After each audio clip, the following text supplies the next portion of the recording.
no pueden pagar ni siquiera la mitad de los intereses. Este gobierno es el mayor, este sí que es verdad, el mayor endeudador de toda la historia. Nadie tomó tanta deuda como hizo el gobierno de Milei.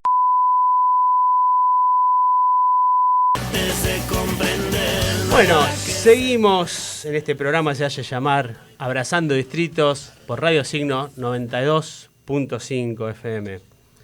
Estamos en comunicación con el licenciado en Economía por la Universidad de Buenos Aires, profesor a cargo de la asignatura Política Económica de la Facultad de Ciencias Sociales de la UBA.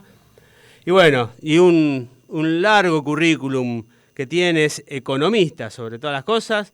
Estamos en comunicación con Horacio Rebelli, a quien le damos la bienvenida. ¿Qué tal, Horacio? Buenas tardes. Buenas tardes, muchísimas gracias por la comunicación. Bueno, muchas gracias a vos. Iba a leer tu currículum, pero la verdad que es muy extenso. Es muy extenso. Es un gusto tenerte acá con nosotros. En verdad, el gusto es mío. Bueno, muchas gracias, muchas gracias.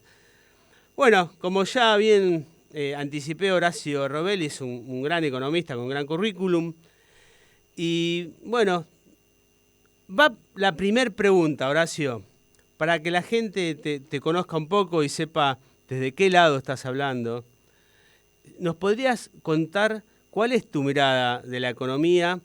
O sea, ¿te considerás un economista liberal, peronista, un economista clásico de la escuela austríaca?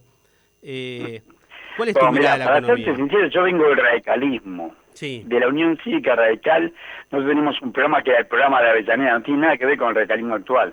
O sea, dentro del radicalismo, como soy tucumano, dentro del radicalismo, cuando yo era chico, el radicalismo se veía en balvinistas, que era sobre todo la provincia de Buenos Aires y el sur, y el sabatinismo por Amadeo Sabatini, que había sido 2 veces gobernador de la provincia de Córdoba, y Córdoba era una especie así de capital del interior del país. O sea, por lo menos toda la zona hola, ¿me escuchás bien? Sí, te escucho. Toda la zona central, y todos defendíamos el programa Avellaneda. El programa Avellaneda es un programa que defiende el mercado interno, la producción y el trabajo nacional. Trabajé con Bernardo Greenpoint, yo era muy joven, y Greenpoint fue el último que trató de defender ese programa, de cumplir a rajatabla ese programa. Ese programa, si lo viéramos bajo la escuela económica, es claramente keynesiano. Keynes. Yo tengo una interferencia, pero si vos me escuchás bien, sigo. ¿Puedo seguir? Yo te escucho bien. De repente hay una pequeña interferencia, pero igualmente se escucha bien. Bueno, y resulta que el programa de Llaneda es un programa que dirigió don Moisés Levinson, tiene una clara raíz keynesiana. ¿Por qué una clara raíz keynesiana? Una, que nosotros no creemos que la tasa de interés la puedan fijar los bancos. Tampoco creemos que los bancos tienen la virtud de saber qué negocio hay que hacer y qué no. Tercero, tampoco creemos que ya la tasa de ganancia lo que explique en qué debe invertir un país. Vos tenés inversiones que no... YPF, cuando era estatal, lo demostraba. YPF hacía fuertes inversiones en exploración e investigación, y muchas veces fallaban.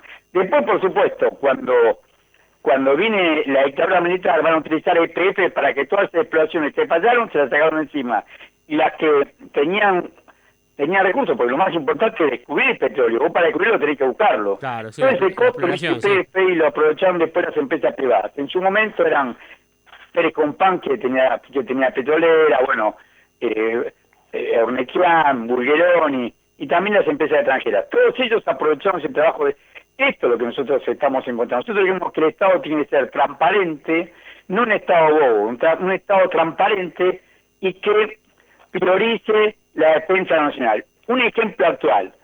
El país, y esto es verdad, no las estupideces que dice Milei, el país que tiene mayor PBI, la mayor PBI per cápita, o sea, los que tienen mayor ingreso per cápita es Noruega.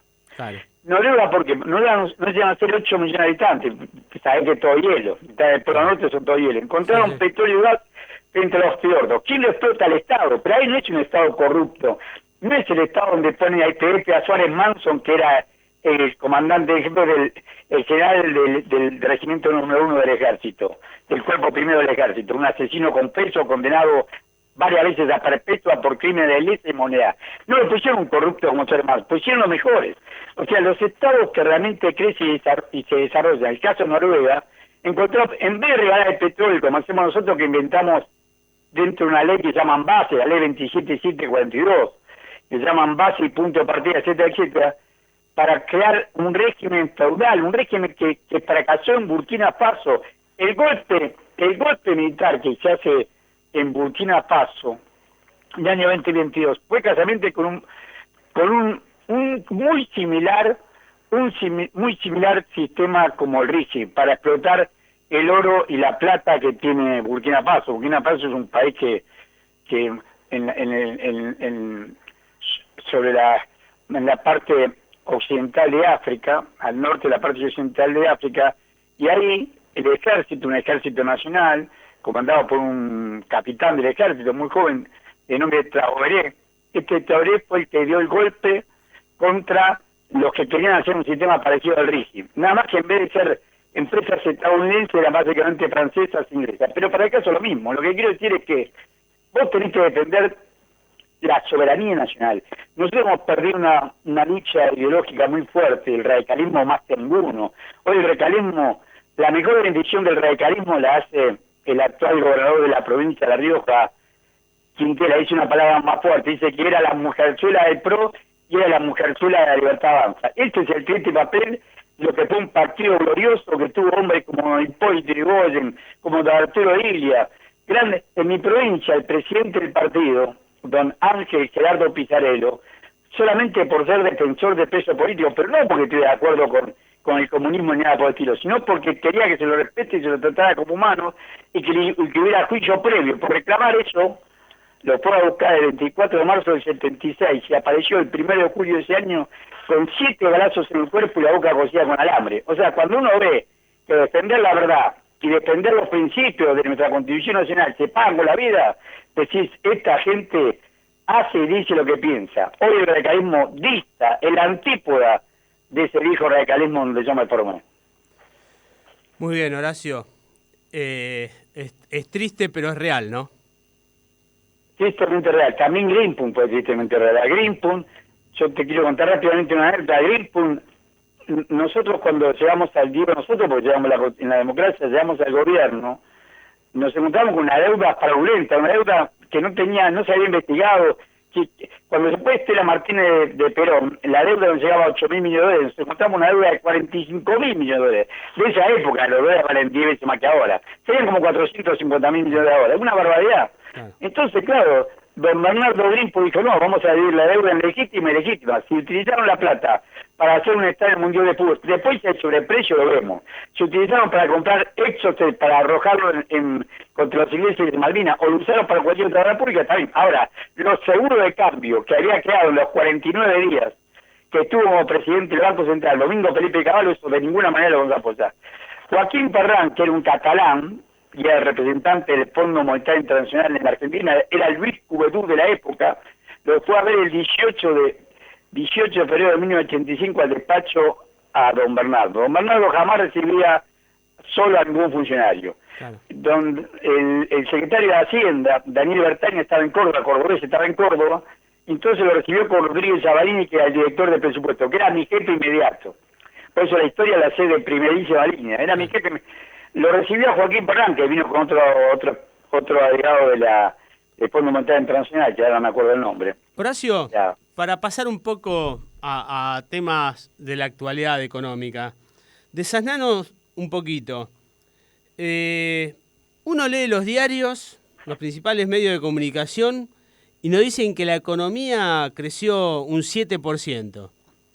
¿Cuál es la realidad de estas noticias que leemos? Eso no lo puede decir nadie. ¿Cómo va a crecer una economía que está perdiendo puestos de trabajo permanentemente? ¿Cómo va a crecer una economía que ni siquiera... Fíjate, la economía crece en base a la industria, la producción, la construcción y el comercio. Estos son los 4 principales vectores para que crezca la economía. Los 4 se cayeron. La industria, la construcción, el campo, la producción agropecuaria y el comercio. Fíjate lo que se cayó el campo, cuando nosotros tenemos ventaja comparativa. No es que porque cuida solamente Globo Cupatel o porque Granjas de Desarrollo tienen que cerrar. Están todos en una situación muy difícil porque muchos de ellos no cubren los costos y de verdad que no cubren costos. No es que el caso de Vicentino, el caso de Merino Canela ya venían con problemas, con graves problemas financieros.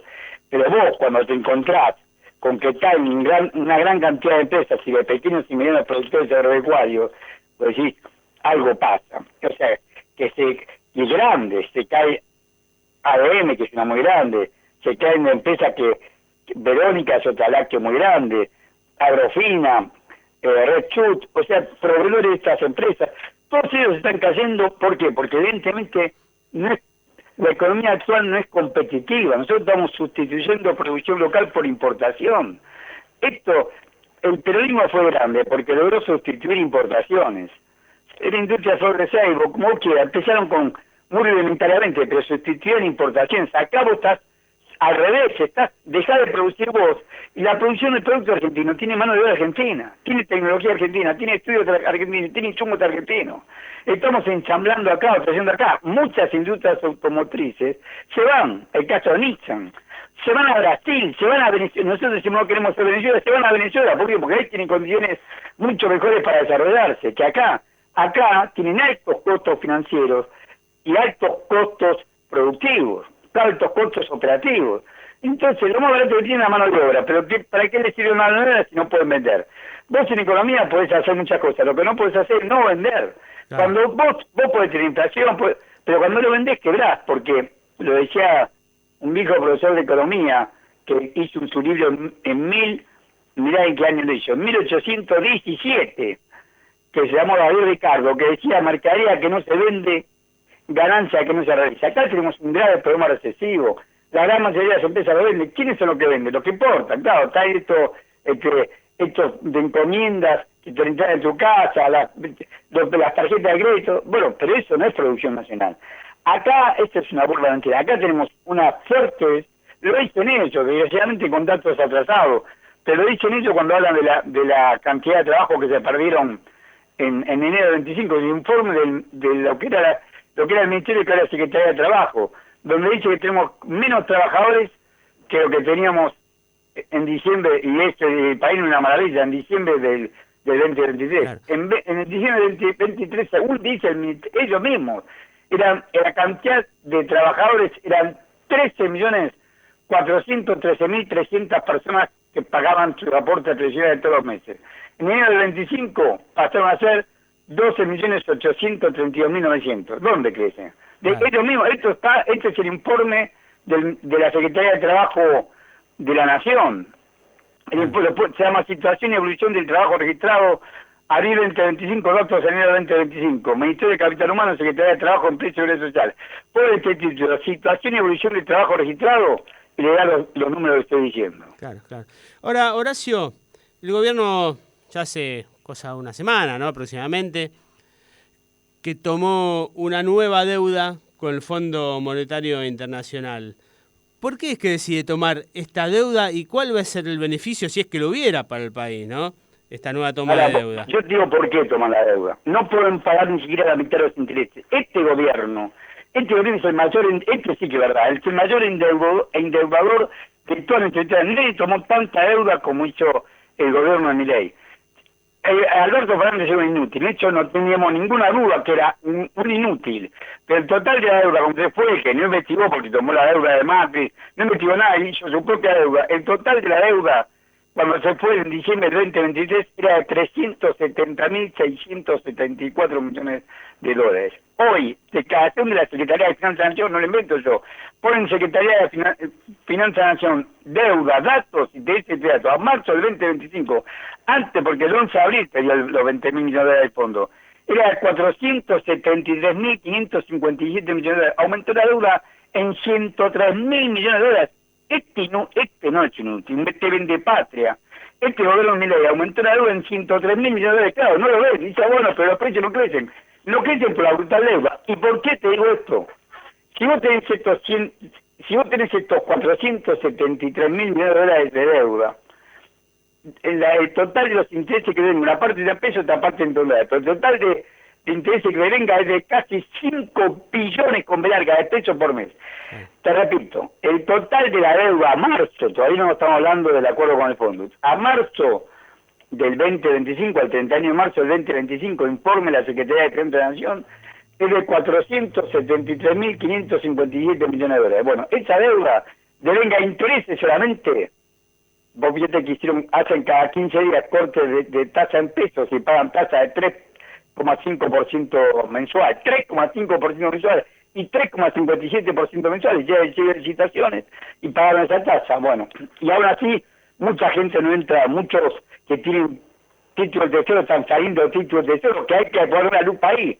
En el mes de abril, las dos licitaciones que se hicieron en el mes de abril, la que se hizo el 14 de abril y la que se hizo ayer, miércoles 23 de abril, por la Secretaría de Finanzas de la Nación, con Pablo Quirno a la cabeza, perdieron 3,9 billones de pesos que no se renovaron en título público. Hay 3,9 millones de pesos que hay que saber qué hacen, a dónde va. Esa es la primera advertencia que le digo a todos. Acá es mentira esto que tienen todo a control. Acá hay muchos banqueros que conocen la historia de este adentro, que se quedaron en pesos y no renovaron títulos públicos. Pero aún así, los que renovaron títulos públicos, la gran mayoría, antes del vencimiento, antes de agosto del 2025, antes de las elecciones de octubre, que son el domingo 26, todos antes del 31 de agosto del 2025. Bueno, pero volvamos a la pregunta tuya. El total de esos 473.557 millones de dólares de deuda devenga intereses por casi 5 billones, 4.900 millones de dólares. 4.900 millones de dólares por mes. 5 billones de pesos. Bueno, el total de gasto mensual de la Administración Nacional, yo trabajé en presupuesto 40 años el año pasado. 40 años, o sea, con autoridad te digo esto. El total del gasto mensual hoy es 10 billones de pesos. En el primer trimestre fue 30,3 billones de pesos, lo dividí por 3, te da 10,1 billones de pesos. Quiere decir que vos, si querés pagar los intereses, te come la mitad del presupuesto. El gasto en salud, en educación, en jubilación, en pensiones, en el personal público, en el personal de las Fuerzas Armadas, en la Fuerza Armada, en la Fuerza de Seguridad, en justicia, todo el gasto público son, en el primer trimestre, 3,3 billones con B larga de pesos. Claro. 30.000 millones de dólares. O sea, por mes son 10,1 billón. Y vos tenés que pagar intereses casi 5. Claro. El 45% del gasto, si vos pagás intereses, por eso hacen LECAP, letra capitalizable. Capitalizan los intereses porque no lo pueden pagar. Por eso viene el Fondo Monetario Internacional. No podían pagar. Acordate que habían derrapado hasta enero, es cierto, con el blanqueo, etcétera, que decían los títulos. Pero a partir de febrero y en forma creciente, día a día, habían derrapado todos los precios de todos los títulos públicos. El dólar había subido en forma exorbitante, el oficial, el paralelo, el contado con liqui llegó a estar el 11 de abril a 1.339 pesos. Y estaba a 1.339 pesos. Derraparon todo. ¿Qué vino? Vino el Fondo Monetario Internacional y dice, mira, le vamos a dar 20.000 millones de dólares, de los cuales el día 15, el martes 15, entraron dólares de billetes. 12.000 millones de dólares en dólares de billetes, trajeron de Washington aviones con dólares billetes, con billetes nuevos de dólares de Estados Unidos, porque el Fondo Monetario Internacional tiene sede en Washington. Trajeron de Washington 12.000 millones de dólares en billetes. ¿A quién se lo dieron? Es deuda nuestra, tuya, mía, no es regalo que le dan a Milei, es deuda de todos nosotros. ¿A quién se lo dieron? A Caputo. La única verdad que ha dicho Milei en su vida fue cuando lo entrevistó un periodista se hacía llamar Mauro Viale, que es el padre, ese Fenicio, ese periodista pago que le hizo la pregunta, que pasé la pregunta que le hice a Milei, por supuesto, que Clarín la pasó tal cual. Le hice la pregunta que me pasó a Dorni, que me pasó a Santiago Caputo, que me pasó a Karina, le dice el hijo que se llama Johnny Viale, se hace llamar Johnny Viale, el hijo de Mauro Viale, el periodista. ¿Qué opina de Caputo? Estamos hablando de septiembre del 2018. La única verdad que Milei dijo en su vida, es un estafador, un delincuente, ¿cómo va a estar? Dilapidó 15.000 millones de dólares y ahora le da 12.000. Al mismo tiempo que dilapidó le da 12.000. Le van a hacer desaparecer. O sea, estos se lo van a vender, esto es endeudamiento y fuga. O sea, se endeudan y después lo compran a precio oficial. Al precio oficial lo compran grandes empresas amigas de ellos, porque lo trajeron a ellos. Horacio, son básicamente las empresas están nucleadas en AmCham. AmCham es la Cámara de Comercio Argentino-Estadounidense, son 522 empresas, todas de origen norteamericano, que tienen participación o son financiadas por BlackRock, Vanguard, Fidelity, Pinco, Franklin Templeton, que son los grandes fondos de cobertura, fondos de inversión de Manhattan, que operan en la bolsa de Nueva York, en la calle Wall Street de Manhattan en Estados Unidos. Horacio, para para ir cerrando, pues nos quedan 3 minutos, si nos puede contar brevemente para los mortales que no entendemos tanto de economía, ¿no? Que tocamos un poco de oído. ¿Cuál es, cómo le afecta esto al ciudadano de a pie, esta nueva deuda que tomó el gobierno? Nos afecta porque ahora tenés los ingresos de dólares, es como una droga. Vos tenés el primer inductor de la droga, una droga que, bueno, te pone eufórico, y después se acaba. Y cuando se acaba te deja la mayor de la depresión, la mayor será porque esa plata la tenés que pagar. Lo que hay que decir al ciudadano común que nos tire a pie, señores, este gobierno nos endeuda y va a pagar con la nuestra, porque todo esto se endeuda.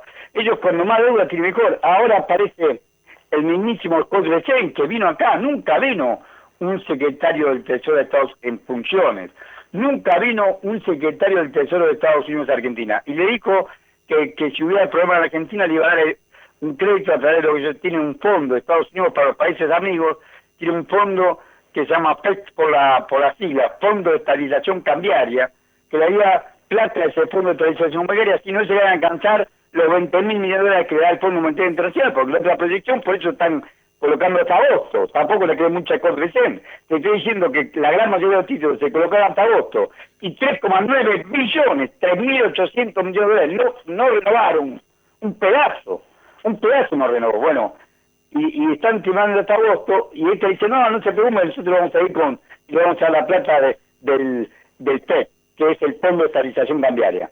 Lo que le quiero decir es que vamos a pagar todo esto con la nuestra, vamos a pagar con petróleo, con gas de vaca muerta, con el dicho, comida de lado, con oro que que cuesta cada vez más, que tiene mayor valor cada vez más porque el dólar se está cayendo del mundo, con oro, con plata, con hierro, con aluminio, con cobre, con uranio enriquecido, con agua pesada, con agua potable, con todos nuestros recursos naturales. Una colonia africana es más digna que la Argentina con Javier Milei de presidente, más digna. El papel obsecuente con Estados Unidos.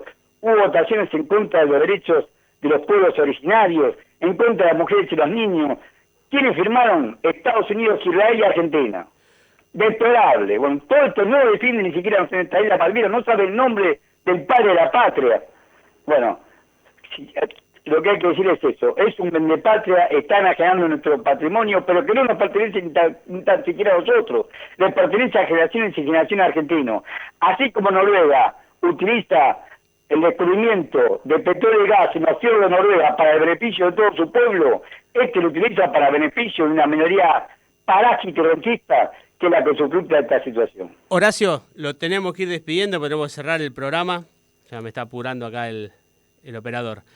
Quería agradecerle por esta comunicación y en breve lo vamos a volver a contactar, porque nos quedaron muchísimas preguntas pendientes. Por supuesto, para mí es un gusto poder charlar con ustedes y que me dejen decir la verdad como uno ve esta triste situación que vivimos. Muchísimas gracias, Horacio. Muchas gracias a ustedes. Bueno, pasó Horacio Robelli por Abrazando Distrito, que es licenciado en Economía.